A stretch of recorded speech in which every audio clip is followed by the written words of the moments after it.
अगर पांडव हार जाते और कौरव जीत जाते तो आज आप और मैं कृष्ण जी की जगह शकुनी की पूजा करते होते, क्योंकि शकुनी उस साइड वही काम कर रहे थे जो इधर कृष्ण कर रहे थे। इंटरेस्टिंग, सोचिएगा इसमें, बहुत डीप हो गया ये। शकुनी के पर्सपेक्टिव से महाभारत देखेंगे तो आपको ये भी लगेगा कि शकुनी भी अपनी जगह सही था, क्योंकि उसका एक ही एजेंडा था कि इस पूरे वंश को बर्बाद कर दूंगा मैं। उसने किया। तो इसके पीछे बड़ी प्यारी सी कहानी है जो मैंने पहली बार सदगुरु जी से सुनी थी। शकुनी जो थे, एक तो गांधार नरेश थे, तो उनको एक बात का तो ये प्रॉब्लम था कि अंधे से मेरी बहन की शादी करा दी, गांधारी की। दूसरा, जब शादी हो गई तो भीष्म पितामह को पता चला कि गांधारी मांगलिक थी, ये बात उनसे छुपाई गई थी। तो भीष्म पितामह ने गुस्से से शकुनी के पूरे कुनबे को बुलाया, पूरे गांधार कुनबे को बुलाया, बोला आप अतिथि बन के आइए।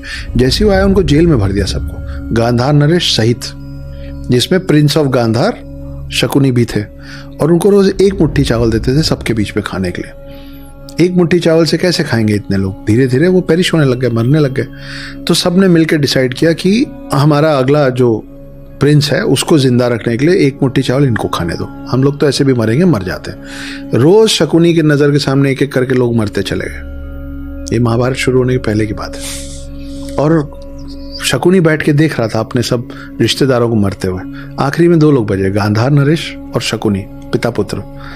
तब पिता ने बोला कि इधर आओ, मेरे को तुमको एक तोहफा देना है। तो जब वो पास आए, पूरे शरीर की ताकत अपने पांव में लाके उन्होंने शकुनी के घुटने पे लात मार दी और शकुनी का घुटना टूट गया। चीखते हुए दर्द में बोला, ये क्या किया आप? मैं आपका बेटा, इसलिए मैंने तुम्हारी टांग तोड़ दिया। हर कदम चलते समय याद रखना कि पूरे गांधार के सब लोगों का इस कुरुवंश ने क्या किया था, पहली बात। दूसरा, अब मैं तुमको तोहफा दे रहा हूं कि मेरे मरने के बाद मेरी हड्डियों का पासा बनवाना, जो मांगोगे आएगा। वो वही पासे थे जिसमें पांडव सब कुछ हारे थे।